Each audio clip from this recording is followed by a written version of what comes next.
You are all very welcome to the Technology Ireland ICT Skillnet webinar series, which is aptly named Cyber Tech Fortnight. I hope you're all keeping well and adjusting to the new norm that we find ourselves in. Today's webinar theme is Working Securely at Home. I'm Michael Conway, the Director of Renaissance. We're based in Dublin and have been in business for over 30 years. Our business is a distribution business and a business of distribution of cybersecurity and compliance technologies. So our business is a little different to other people's businesses in that we won't just go and sell our technologies to anybody. We sell through the trade and through the channel. Our focus in Renaissance is to try to bring clarity to the challenges that people find with cybersecurity and compliance. And we spend a lot of time globally, internationally, in the old days when we used to travel. And we spend a lot of time dealing with organizations and companies throughout the world who provide the various technologies that we all know and love and protect us and keep us secure. Just to make what sounds fairly simple a little bit more complex, this is typically the cyberscape that we find out in the world. Each one of those little symbols represents a brand, and each one of those quadrants or squares or whatever they may be represents an area of threat or a type of technology. So there may be one for firewalls, maybe one for endpoint protection, etc. This typically would probably represent about 10 to 15% of the actual available technologies in each of those areas. So our challenge and the challenge that the Renaissance team has is identifying the technologies that we believe are appropriate and will work in an Irish context, and identify and those technologies look to work with those vendors and providers and look to bring those technologies to the Irish market so that we can actually avail of those, and you guys can avail of those, businesses and organizations can avail of those to keep the computer users and the technology community cyber secure. So it looks relatively complex, but we've been doing this for quite a period of time. So one of the challenges we have is to identify new technologies, new trends, new challenges, because the bad guys, or as they're called, the cyber criminals, these guys are very, very innovative and very, very good at looking at what's out there, the vulnerabilities people have, and identifying those vulnerabilities, compromising those people, and pursuing their profession, which is being a criminal. And typically being a criminal in this is all about money and compromise. So let me just move on to the topic really at hand today. And just let me just step back a little bit. And if I look at the top right picture there, I see a sunny day, which thankfully we're in one today. And I don't know why you're all here listening to me. Hopefully you should actually be outside, but I'm glad that you are. But we're talking about home working. And I just really want to clarify what I'm talking about there in terms of home working. It is working from home. The workplace where you normally work, or where everybody normally works, and typically people work, it looks a lot different to home. And we're assuming on this, for the purposes of this, that the home and the normal workplace are actually different locations. In many instances, people are actually working from home on a continuous basis, and that's their normal environment.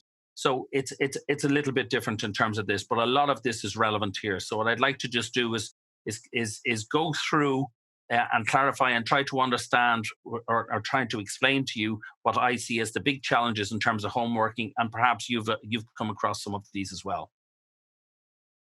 Home working. And the workplace has evolved over time.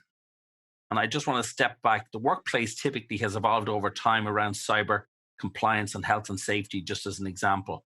The workplace that I started my role in is so different to the workplace than we are in nowadays.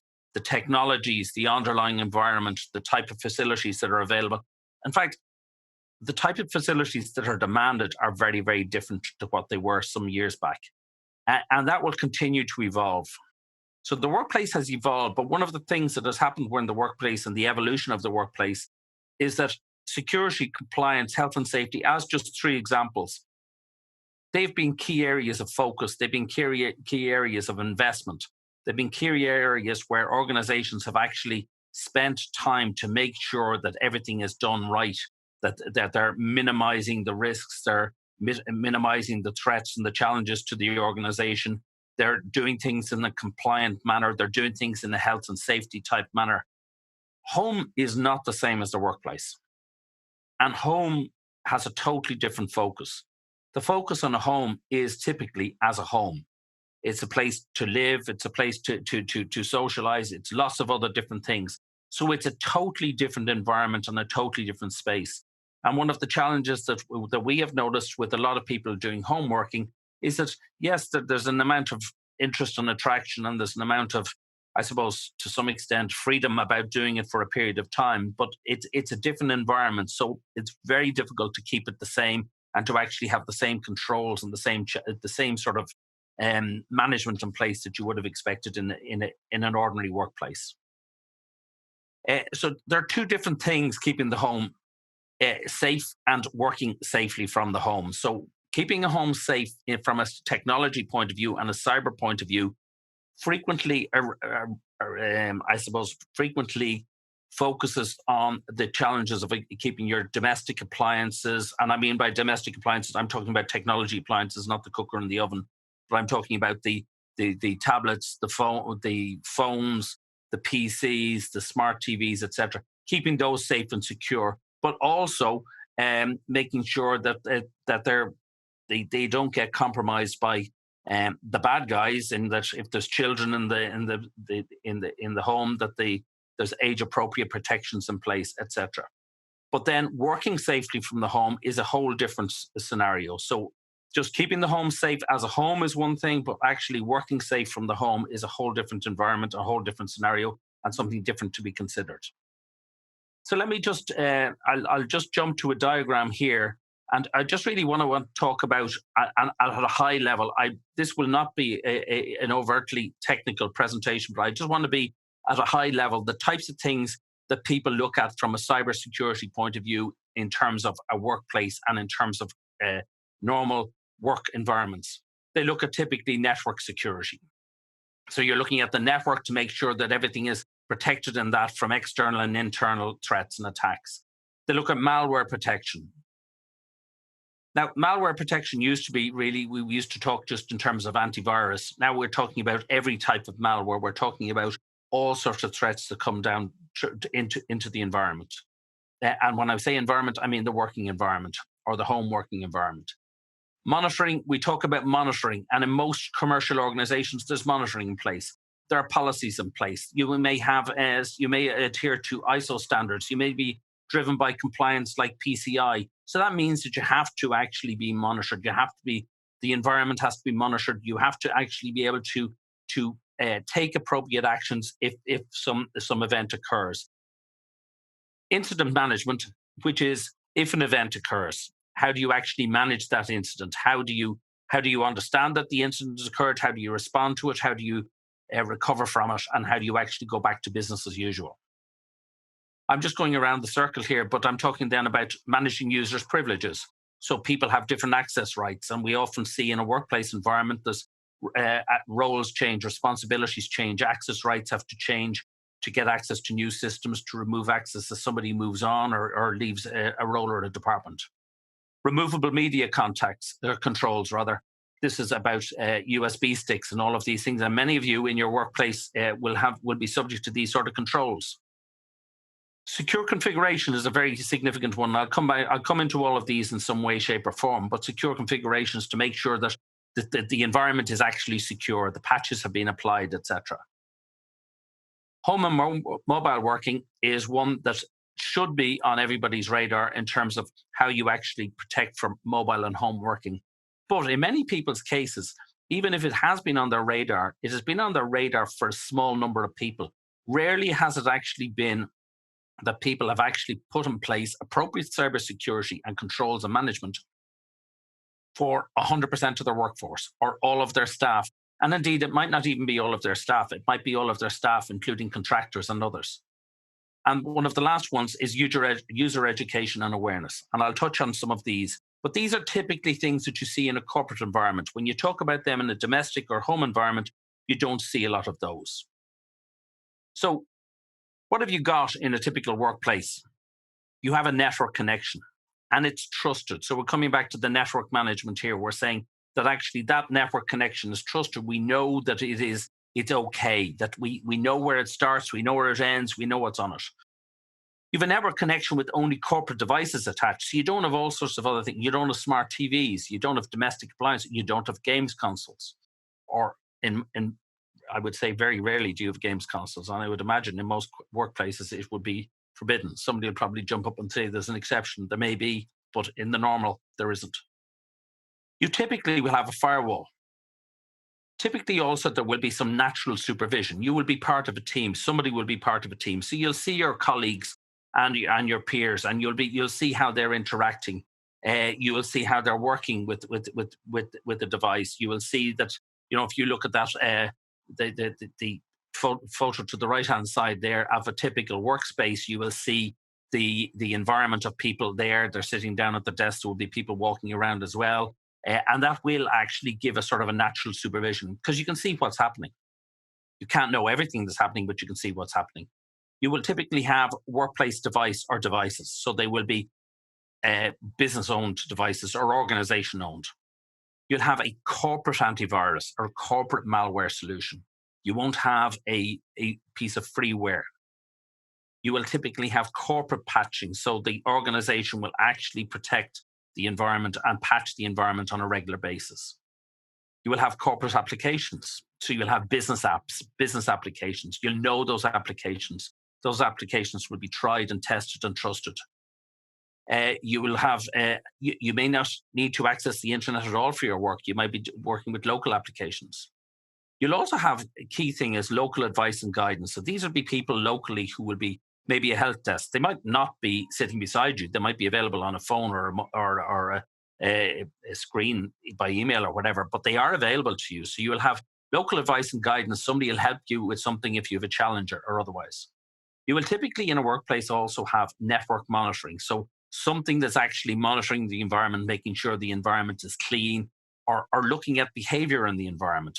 And by behavior, I'm talking about network behavior, stuff happening out there, threat actors in your environment, a piece of malware, ransomware triggering off and how that impacts it. You will also typically have some sort of ransomware or unusual network activity type protection. And you'll have compliances and guidance for ISO, PCI, et cetera, et cetera. And you may indeed have something that resembles the photo at the bottom right, which is a communications room with lots of cabinets and racks and cables, et cetera, et cetera. And that may well be what a typical workplace looks like. A typical home environment, however, will be very different. The network connection that you might have in the home may be yours, but it may not be yours. So if you're actually in a shared accommodation, you may be sharing with other roommates. You may be sharing with other people in a building. So it may be shared with your family. And possibly, as somebody said to me yesterday, you can choose your friends, but you can't choose your family. You don't know necessarily what's happening in that environment. So the network connection is something that's going to be very difficult to actually manage from a business point of view. And if you have 100 workers working from an organization in 100 different locations, there's 100 potential networks that may be threatening. So that's an area that you have to consider. A network connection could have any device connected in a typical home. You can have games. You may have neighbors even connected because they know your Wi-Fi password, etc. You may have friends or visitors. I know with COVID, we're all restricted in terms of coming in and out of buildings, but there still may be friends and visitors. There may be children. There may be friends or visitors of your children as well. Typically, you may have a TV. You may have a number of TVs. You might have games consoles. You may have smartphones and multiple smartphones, tablets, multiple tablets. In fact, heating, lighting, smart devices, alarms, all sorts of other things may be connected to your network at home, even CCTV, lots and lots of different things. It's very interesting for anybody to actually look at their network diagram of their typical home and see what is connected. It might be frightening, the number of devices that are connected. So that's what you're looking at in a typical home environment in terms of the infrastructure. But what you typically don't have, you don't have a firewall. Really, you don't typically have a firewall. You have the modem or router, which was delivered to you by the ISP, whoever it may be, and that, frankly, will be pretty much next to useless in most cases from a security perspective. Also, oftentimes there will be the default password on it, which will never have been changed, and that's one of the things that I would suggest that everybody considers and looks at. Don't have default passwords on anything, but also manage your passwords. And I would suggest looking at some sort of password manager for people. That's the most effective. Writing it all down, keeping it in an Excel sheet is not the most effective. Keep it in a password manager. Manage it, control it, record it, but keep changing your passwords. Passwords are actually core and key to security generally. Natural supervision. You don't actually have that, so you're on your own. You don't have help. You don't have guidance. We've talked about passwords briefly. There's also no one there beside you to say, don't open that. That looks a bit suspicious. I got one like that last week as well. So you lose that sort of natural supervision. And that's challenging. It's nothing we can do about it. It's just challenging. But we just need to be a bit more conscious, a bit more observant, and maybe just don't hesitate to say, hold on, I'm not sure about that, and look for help or advice. In your home environment, you may have a workplace device, or devices indeed. You may not. It mightn't even be your own device. It might be a borrowed device, a device that you've borrowed from somebody so that you could actually continue to work. You may be using tablets, which are your own device, or they may not be, or they may be borrowed again. And similarly for smartphones. So what we're saying is your network and your environment and what's connected could be very disparate to and very different to your traditional work environment. So there are things to bear in mind. So the typical working environment also won't have corporate antivirus in place. And by corporate antivirus, I'm talking about a proper product that's auto-updated. It'll have the types of protections in place. It will be managed. It'll be reported. So an ordinary domestic one will not have auto-update. It will not include adequate protection. It won't report. It won't be managed. It won't be, a good corporate antivirus or anti-malware product will actually give you a huge level of protection. A freeware type of product will give you a tick in the box, and that's about the extent of it. The other typical thing I would say hugely in terms of a home working environment is you won't have your devices patched. And by that, I mean when your Windows or when your Mac OS or whatever it may be, or indeed your iOS or your Android OS, whatever they need in terms of keeping them up to date, having the latest security patches applied and making sure that they're there. So typically those are things that you should do, and they're not normally done. So I would reach out to the organization and business and say, listen, I'm concerned about my environment and I need to make sure that it's up to date. You don't have corporate applications. The workplace has planned and tested access to all applications, in-house or external, including cloud-hosted applications. But your home hasn't tried this. So you now have to make do with the links that you make. The security areas to cover, and one of the security areas to cover is awareness and training. But lack of advice and guidance means very often you're on your own. You really are on your own. I guess rather than, I know we're not doing surveys just in terms of this, but it would be very interesting to see how many people believe that their organizations, work organizations, have helped them properly to work from home, as opposed to just said, listen, do your best and work from home, and have kept going on the back of it. But I would suggest that it's not, a lot of organizations have done a fairly basic level of management of this and haven't really effectively done this properly. Network monitoring is something that's absolutely found in your corporate environment. And if the corporate environment thinks it's enough of it, that it's important enough to actually invest in SIEMs and SOCs and behavioral technologies and techniques which are looking at the behavior in an organization And that by behavior, I'm talking about technology behavior. So it's looking at how machines are interacting with each other. And that's a good sign of malware, a good sign of ransomware, a good sign of other negative type of attacks. But in those circumstances, if they've thought enough to invest in that, why is that investment not there in the home? It's not easy to do in the home. It's very difficult. So network monitoring is something that's very difficult to do. So you're missing on that. So you're losing out on some of those. And ransomware, which is unusual network protection, and I mean by unusual network behavior protection. So it's ransomware protections and technologies are frequently missing in a home environment. Because I would ask how many of you may actually have backed up your own PCs if you have data sitting on them. You know, what's happened there. Now, one of the core things about ransomware, you want to stop it. But if it does come and get you, you need to be able to recover. And backup is the first way to recover. Compliances are really interesting as well. Many people will be working in organizations and operations which are driven by compliance and regulations. And when they're driven by compliance and regulations, they're driven maybe by ISO or PCI or whatever it may be. So there's things like voice recording. There's controls for managing and taking credit cards. There's actually, and we looked at that model for corporate security. We talked about devices like USBs. So there would typically be monitors on the environment to actually stop people copying data across, out of organizations, etc. They're missing in a home environment, in your typical home environment. So that's one of the challenges.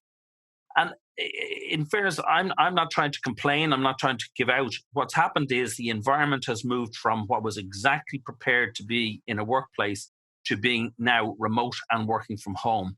And that's very difficult to do.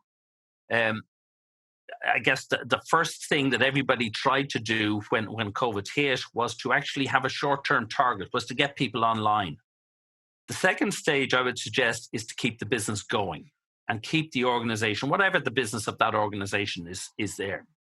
And the third stage, and this is where I think we are now, is to implement security and compliance to cover home working. We're all discovering when we may not be able to go back to our traditional workplaces. Some people are in a position to go back in the next number of weeks. Some people are back, obviously, but some people are in a position to go back starting in June. Some people are looking at a recovery back into their organizations as late as November or so of this year.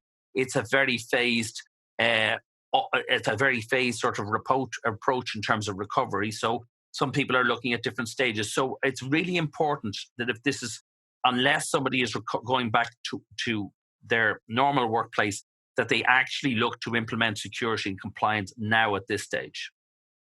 And I would caution people that even if you are going back to work in your normal workplace, home working is it over for now or is it here to stay? And it's interesting, there's lots of debates about that. I suspect that home working is here to stay, but not as we know it now. I think people will probably wish to work more from home because they found it actually works. At least we have the infrastructure in terms of bandwidth and required in many parts of the country, not everywhere. But it's not going to be here to stay for all, and it may not be there for full time. But it's definitely going to be there for part-time for a lot of people.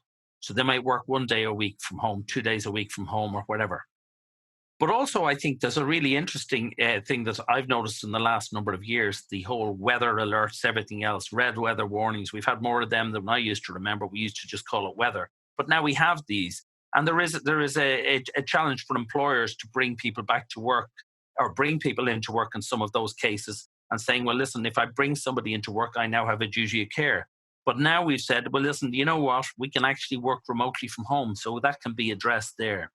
And we're all experts now at waves and pandemics and curves and flattening things.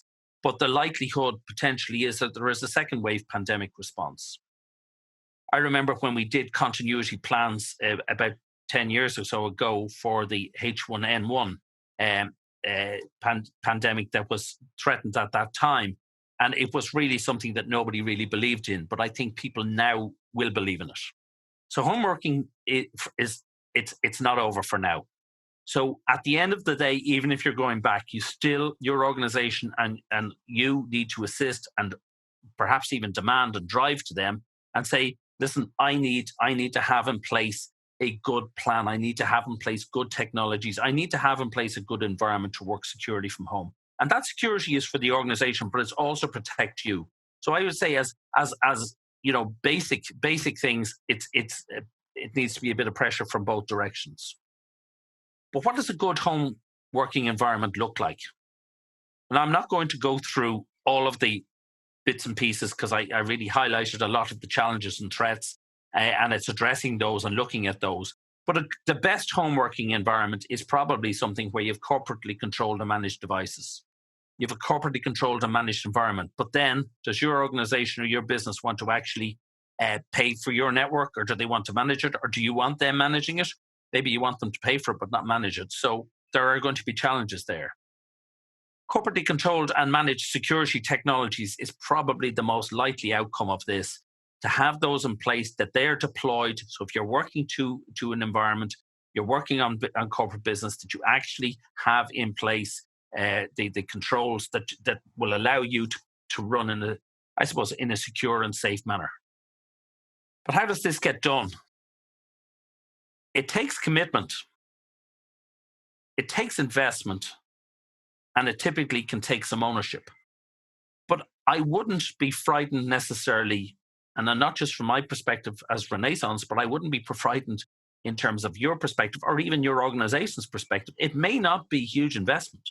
It may just be realigning some investment and making sure that you're doing things correctly.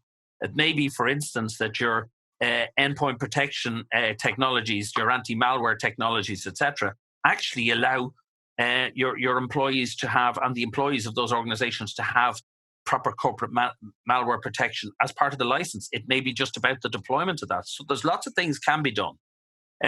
But these are the things it does take. It takes investment, it takes commitment, and it takes ownership. It probably also takes some advice and guidance. And maybe by that, I'm suggesting get to call some of the experts. Whoever provides your corporate environment, supplies your corporate environment, supplies the technology, supplies the security infrastructure and technologies around that, they're probably best placed to assist you in doing some work, setting up the work from home. But what I will say to you is, what happens if this isn't done? Compliance isn't optional. You can't be compliant sometimes with a thing like PCI. You can't sometimes be ISO compliant. This rush to work from home has probably broken a lot of people's compliances, which have been continued for a period of time. But if this becomes the new normal, then they won't be compliant.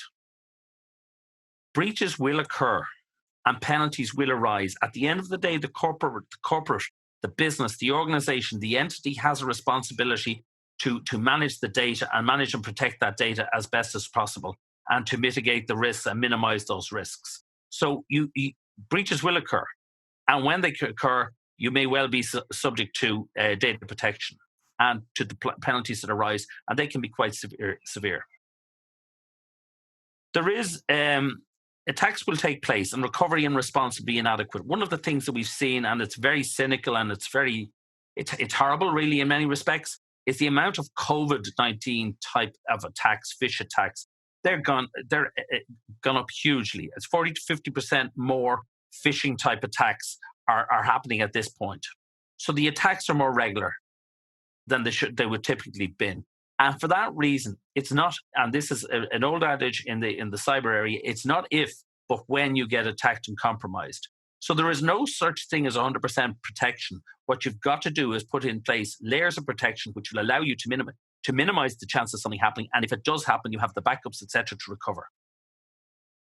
A side note, I would say, though, time is not on our side. It actually is something that you need to start now. Not when you get back in November, not when you get back in August or next week or whatever.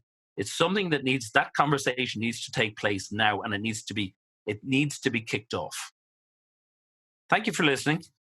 What we're going to do is we're going to have some questions and answers, but these are some upcoming webinars and events coming along with the Technology Ireland ICT Skillnet. So perhaps if I can kick off on some questions. One of the questions I have here is, how often would you suggest to back up at home? Frankly, the key thing is, if anything significant changes and you don't want to try and recreate it, it should be backed up. If you're doing a document which is core and key and you spend hours working at it, do something simple. At least you have a chance of pulling it back that way. But the core backups should be taken, I typically would suggest, on a weekly basis. But if it's something like a document, a thesis, something like that, or a big business plan, get it out there, get it somewhere else that you can pull it back. And that's not just to protect you from your bad guys and your threat actors and your ransomware attack, etc., etc. It's also to protect yourself from a basic disk failure, water going into your system, anything like that. So there's somebody coming in and stealing a laptop or wherever it may be. There's another question here. It says, "Hi, Michael. Will employers now likely be required to review their employee contracts and legal obligations for employees working from home?" Uh, that's a very good question. The thing is, employees have typically got a contract for where their place of work is going to be. That has changed in this circumstance. But their place of work typically will still be what their original contracted place of work will be. Employees can't just decide to say, well, listen, do you know what? I'm now working from home, because the employer can say, well, listen, good luck to you. This is where I want you to be. It may well be, I would suggest, that there will be some employee contracts which will be reviewed to say from time to time, at the discretion of the with agreement of the employer and the employee, there may be some work from home allowed. But really, what I would say is, most employees that I've come across are saying, I'm delighted to be able to work from home. I still have a job. I remember during this lockdown, I was texting somebody who I worked with some years ago, and I was just wanted to say hello and catch up with them. And he said, well, how are you? I said, I'm extraordinarily busy. He says, you're lucky. You've got a job. He said he's walked everywhere at this stage and he's sick of it. So I think there will be that's really a HR matter. But what I would say is, around the technologies and employers, employees, I think you'll start finding more and more flexibility. Now, here's another question. Alongside updating default passwords on routers, rename the ID of the home network. Absolutely. Absolutely agree. Some of this might be a little bit over the top for some people in terms of their abilities to do it, but find out how to do it. Sometimes you would actually, it's very strange when somebody comes along and it says, my address, for argument's sake, would be 127 of XXX Road, and the name of the SSID, which is your Wi-Fi network, is the family home, the Conway home, 127 XXX Road. Well, that's madness. You're exposing yourself to people who are driving by and then saying, now they've identified where this building is, they've identified who lives there. Now all they need to do is to actually say, well, listen, let's guess the name of the people in there. So I'll start guessing some passwords and I'll start attacking. Don't make it easy for somebody. Just the idea of your home network should be fairly anonymous. It should just be something that somebody else doesn't know. And in fact, frequently hide it, because you know what it is. You'll be able to identify it. You'll be able to go back and you'll be able, if you can hide it, you can then connect to it securely and nobody else can.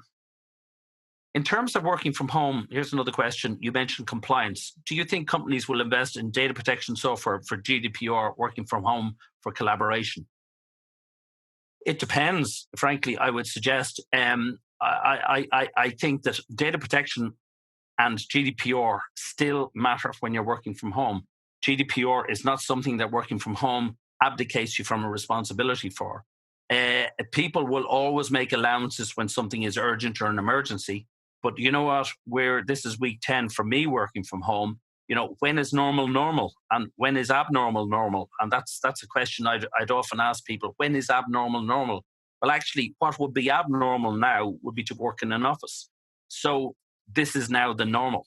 I was talking to somebody this morning, and their plan is to go back to work, or to the offices rather from work. They're working hard at the moment, is to go back to the offices as late as November of 2020. And that, therefore, is normal. So from now, it's normal to there. So I think some companies will invest in data protection software, some won't. Do you see the COVID-19 pandemic as episode for determining future risk probabilities that were initially seen as remote? Will it require a lot of updates to risk management systems after normality is resumed? And will companies openly share the lessons learned? Sorry, openly share. It is interesting. Nobody believes anything till they see it. I remember, and this is a sad indictment of my age, that we were involved in, and we have been involved in the forefront of delivering antivirus technology for many years. And this goes back to the late 80s. So many of you may not have been born at that stage, but we'll move on past that. But in the late 80s, one organization we talked to about antivirus technologies and software said, listen, do you know what?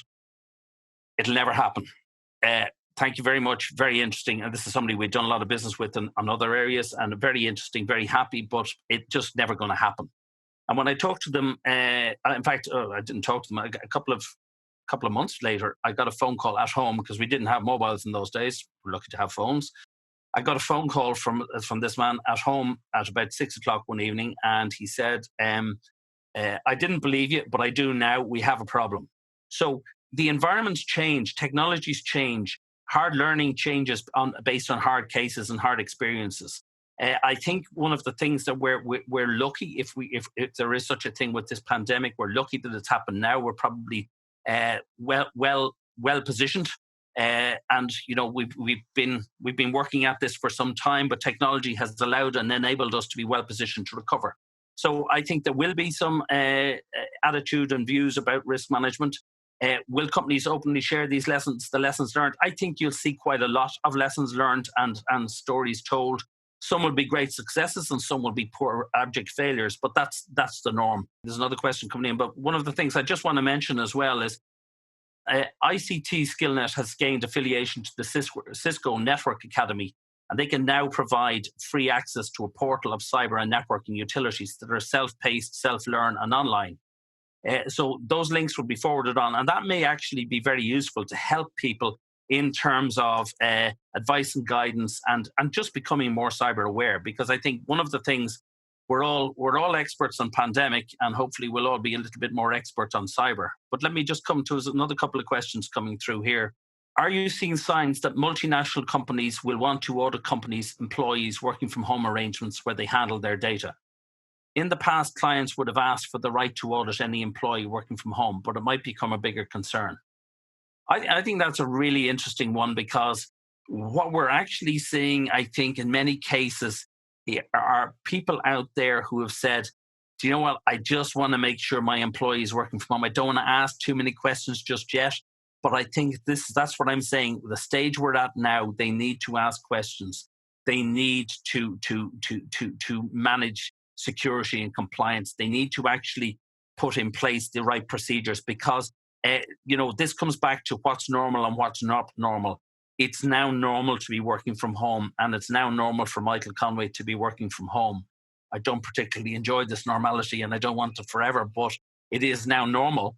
But so therefore, the right to audit will be available. Now, that's going to pose challenges to organizations, how they manage that with employees, but those rights to audit will be available. They may be driven by commercial and licenses and other things, so they will become more of a challenge. So I think you will see companies, larger companies, actually putting in place monitoring and controls, which will be in place, and they will allow them audit even remotely to where people are working from home. Do you think that attitudes to investing in cybersecurity and cyber risk management will change as a result of COVID, especially in SMEs? Frankly, I hope so. And it's not just because this is the business we're in. It's all about keeping people secure and allowing Ireland Inc. to be cyber protected and cyber compliant. It's important that we're sensible about it, we're pragmatic about it, and hopefully I haven't been over the top in pushing people to do things they shouldn't be doing. But I think people, especially SMEs, need to be cognizant of the fact that they need to put in place the right types of protections. They're not necessarily that expensive, but it's hugely expensive when it all goes wrong. So I think we will see. We've seen over the years, cyber compliance has become better and better. Cyber threats and cyber risks are high on the National Risk Register. I'll say that, the National Risk Register. So I think we will see it ultimately in SMEs. I'd just really like to thank everybody for your interest in attending and the time you've given us today. We hope it was worthwhile and that you've enjoyed this webinar. Feel free to pass on the details to your colleagues and anyone you feel might be interested or would benefit from joining us next time. I mentioned at the beginning this is a webinar series, so on your screen now you should see details of the next few webinars we have organised. All are available to book on our website www.ictskillnet.ie, where you will find details of all of our programmes. Stay well, everyone. Thanks for watching. If you enjoyed this webinar, please follow us on Twitter and LinkedIn to be kept up to date with all our news, events and programmes. You can also subscribe to our YouTube channel for more videos like this one.